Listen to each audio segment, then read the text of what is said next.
Welcome to the Salvos. We trust that you'll be blessed by this week's video. We'll get started. So today we're looking at the journey of love. Sort of focusing on the story of Mary and Joseph on their journey, but I want to look at a few things around that as well. When you think of when I thought of journey of love, my mind went back to the start, the very, very start. When God created the universe, when He wanted to have a relationship with us. He created us because He loves us. And He wanted to have this communion and this love with us. So He created everything. He created the universe, He created earth, He created us. Because He needed to love. I believe God needed to love, and so that's why He created us in the first place. And also, when I think about the universe, when I look at the universe, I sort of think of how He created that out of love for us. You know, do you stand outside at night and look up at the stars and see the beauty of the universe? He created that for us out of love, didn't He?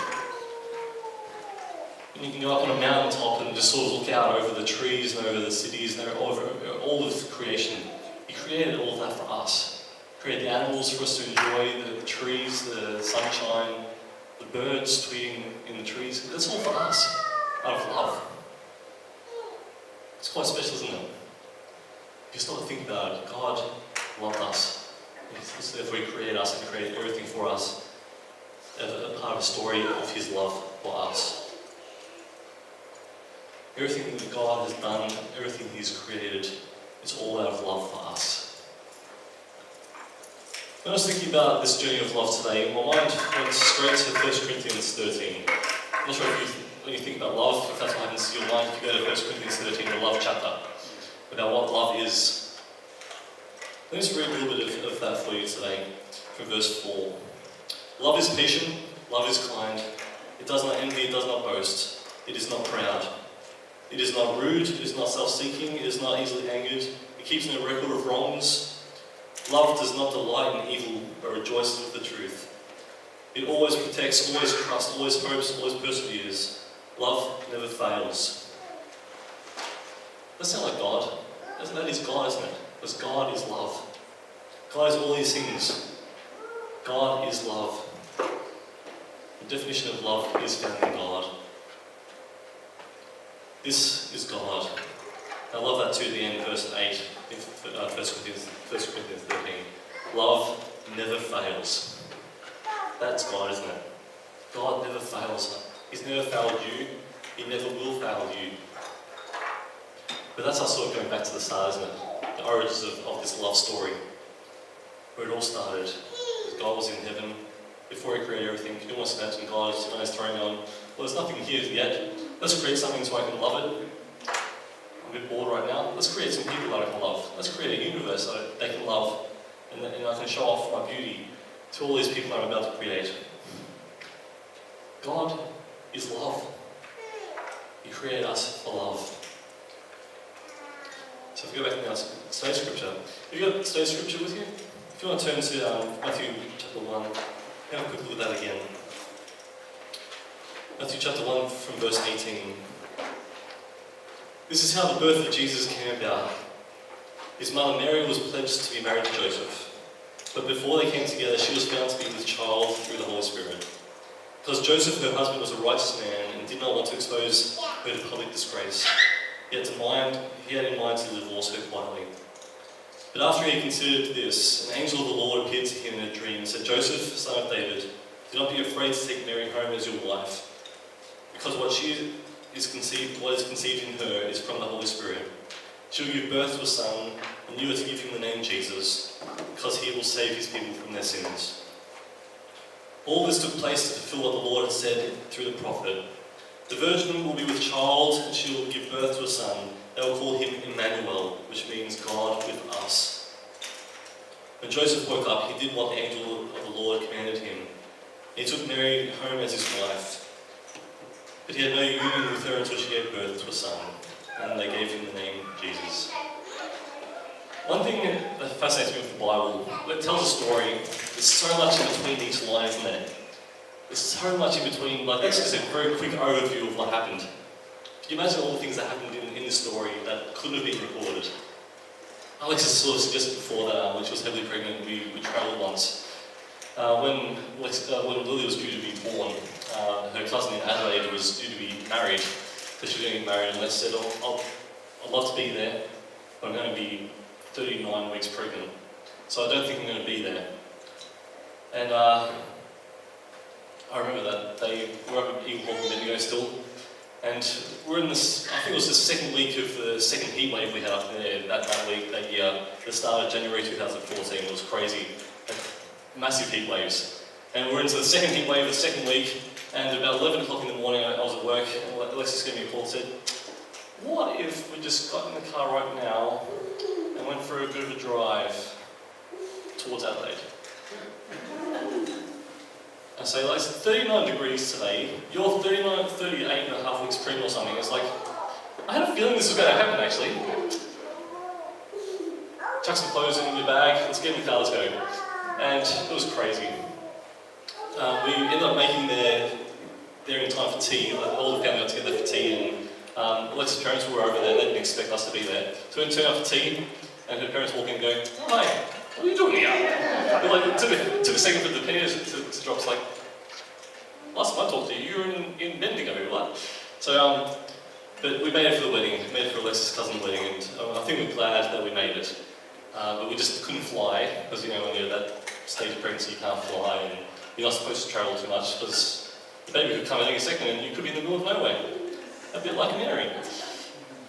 But even with that story, there's so much in that story that I couldn't have told you just then. Like, even the conversations we had, the breaks we had when we sat down to have lunch or tea or whatever, the things that happened along the journey, the kangaroos we saw, all those little things that you sort of don't feel. How much is in the story that isn't recorded? There's so much in the story of when Mary and Joseph just travelling to Bethlehem. Can you imagine all the things that have happened? I was trying to watch a show, find a little bit of a clip of the nativity story to show you today, where Joseph and Mary have this moment where they're sitting down, Mary's just falling in the water, and it's not necessarily a true part of the story, but it's a representation of the journey of them to Bethlehem. And when they've just been sitting down, Mary and Joseph were having this moment where they're sort of clicking and falling in love even more. There's all this stuff that would have been happening in this journey that's not recorded. We can sort of try to guess what they talked about, what happened, even different accents that might have happened if Mary fell off the donkey, all these things. You never know, I don't think she did, but all these things that would have happened on this journey to Bethlehem that was never recorded. It would have been fascinating, wouldn't it? So many times I think when you read stories in the Bible, like, oh, we'd love to have been there to see what happened. See what actually happened, even the way they looked at each other or made faces at each other, or the funny things that might have happened. Someone might have fallen over, rolled their ankle or something. Like, you don't know what happened in a lot of these stories in the Bible. But we know that it was a journey of love. Because God was all around this. He was in this, and He was with them the whole way. And I know it wasn't straightforward. It wasn't an easy journey to Bethlehem either, was it? We know that from what we read. There's almost so much opposition for the Son of God to be born. But I'm not surprised. The darkness would have raised up to try to stop the light being born. This was never going to be something that was going to be straightforward or easy. And I'm not sure if you find that in life, generally speaking. Love is not always easy, is it? Trying to love somebody, trying to show love, trying to express love, it's actually hard. So for us to read the story of love being born, Jesus being born, there was going to be opposition, there was going to be trials, there was going to be opposition, wasn't there? It wasn't going to be straightforward. And I have a feeling Mary knew that when the angel came to visit her and said, you're going to have the Son of God, you're going to give birth to the Son of God. She would have known it wasn't going to be straightforward. Firstly, the laws and the social standards at that time were not. It was almost like God almost threw him even some more curveballs. At that time, a 14-year-old girl that wasn't married, if she was pregnant, that was the end. That was socially not acceptable at all. Yeah, that's what God chose her Mary. Like, what's going on here? Isn't love hard enough? You're not married yet. But this is perfect. What was God thinking?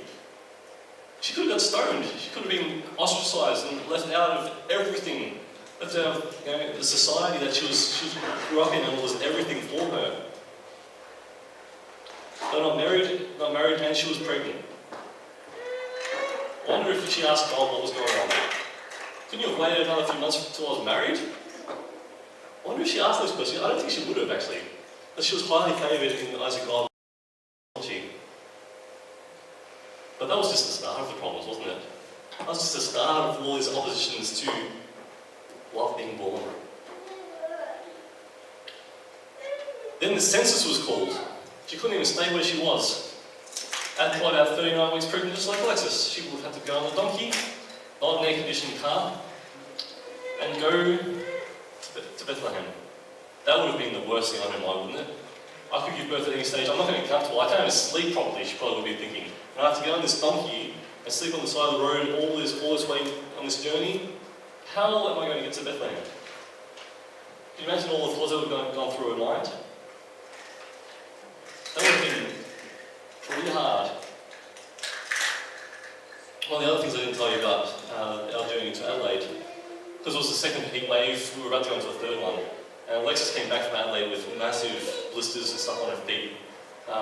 Doctors didn't even quite know what it was. They thought it was something called PUPS, where you can have a massive rash on your toes and stuff during pregnancy. Not sure if you've heard of that. But she had this massive rash that stayed for another month after Lily she gave birth to Lily. There were all these little things that happened in the story.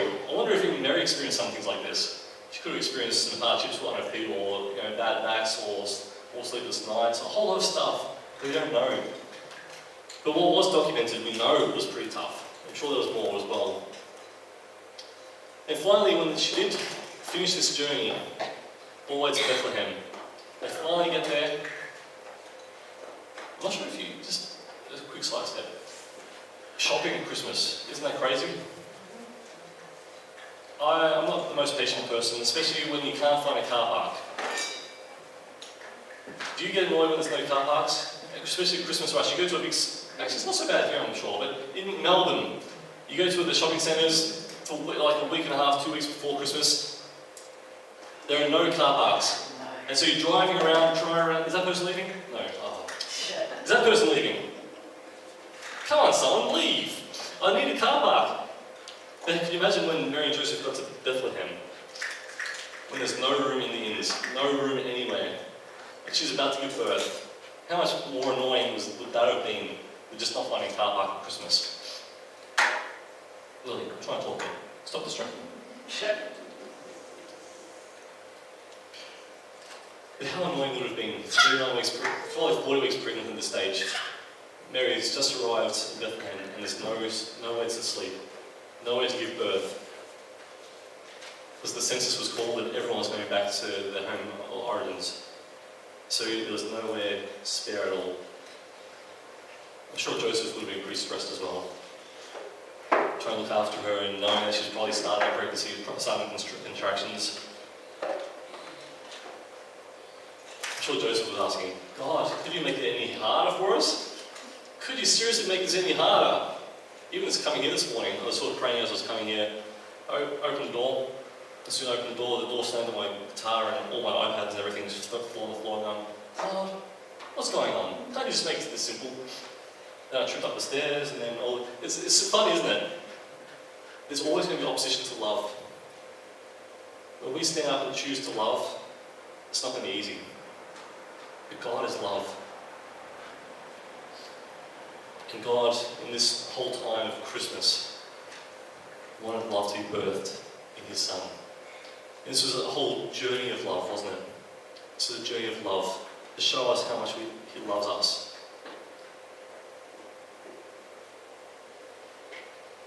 Among all of this hardship, love grew.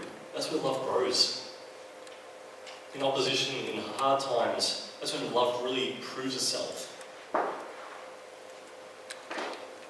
So in this story, you can see the love grow between Joseph and Mary. They would have had to depend on each other, wouldn't they? Their love would have grown and got stronger and stronger. You see love between God and humankind grow in this story, can't you? And you see love growing between God and us. This is what it was all about. And you see the love grow between us and this baby. There's something special between us and this baby. Every time we see a baby on the screen or on the TV, or Lily and Liam will always say, it's Jesus, it's baby Jesus. There's something special between that, isn't it? Us and Jesus, the baby Jesus. Love's supposed to grow between us. And you know in this stories of angels, you know there's always going to be something special, don't you? Angels were a part of the story. That was pretty cool. You know something special is going to happen when the angels turn up. But this was supposed to be a journey of life. Maybe in the next week or so, think about all these things that would happen on this journey. Try to fill in the gaps of how journey of love, and all the things that would happen that would strengthen their love between Joseph and Mary, God and us and the baby. What an epic story. This is a journey of love. A tale for all times. We've been telling this story for generations now, haven't we? I don't think the story's going to stop soon. Because we as humans need to know this story of love. We need to. For our existence to go on, we need to know this story of love. And this is an epic story. This is his story. His story. Isn't it? This is history. It's God's story, it's his story. It's a story of redemption for all of humankind, about to be birthed in this love. It's a story of love so we can experience love. We can experience God in flesh appearing. And come and us adore him. That's the lyrics, isn't it? So what is love? If I flip back to 1 Corinthians 13 again. It's a journey of love. And then love is patient. Even in this time of year. Even in the chaos of Christmas that we have made it. Love is patient. Love is kind. It does not envy, it does not boast, it is not proud. It is not rude, it is not self-seeking, it is not easily angered, it keeps no record of wrongs. Love does not delight in evil but rejoices with the truth. It always protects. You imagine Joseph and Mary. Joseph know he would have protected Mary at the stage as well. Always trusts. Love always hopes, always perseveres. Love never fails. Love never fails. If we go down a little bit further, and now these three remain: faith, hope, and love. But the greatest of these is love. And now these three remain: faith, hope, and love. But the greatest of these is love. Everything about this story is for you to experience God's love. Jesus was born so we can experience love and know the love of God. That bonus question I said, if you can write yourself a letter from God of how he loves you, it's worth a try. Because for seeing from God's perspective how he loves you, and how he went to extreme lengths so his son could be born in the toughest of circumstances to show us love. How much more will God show us he loves us? This is a journey of love. And hopefully this journey of love can guide you in your love and be the centre of your story of love as well, your journey of love. So this Christmas, take time out this week especially, even this afternoon, maybe to write that letter to yourself from God about how he loves you. But also take time out to realise what this story of love actually means for us, for you. God loves us. We know that. He loves us so much he sent his son to this world to die for us. Mary, did you know? It's a beautiful story of love, isn't it? Hopefully we can experience that this Christmas. Not just the chaos and the busyness, but stop and see the peace in the love. Let's just stop and quickly pray. Father God, we thank you that you are a good, good Father. And that you sent your Son to us. So we can have the peace of this Christmas, knowing that this was a journey of love. Not just for people 2,000 years ago, but this was a journey of love for us here today. That we can stop in this peace, in this quietness of this moment. There's some toys in the background making some noise, but that's fine. Knowing that you love us. I love the imagery of so many of these songs that you enable people to write. Things like Silent Night, the peace that we're supposed to experience because of your love in our hearts, in our minds, and in our souls. Remind us of your love for us today and for all time.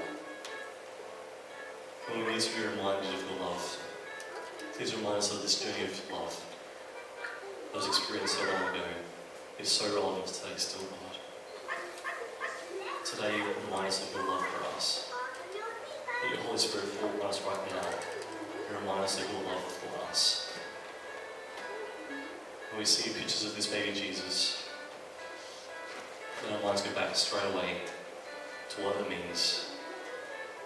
It means love. So be with us today, we pray in Jesus' name. Remind us of your love.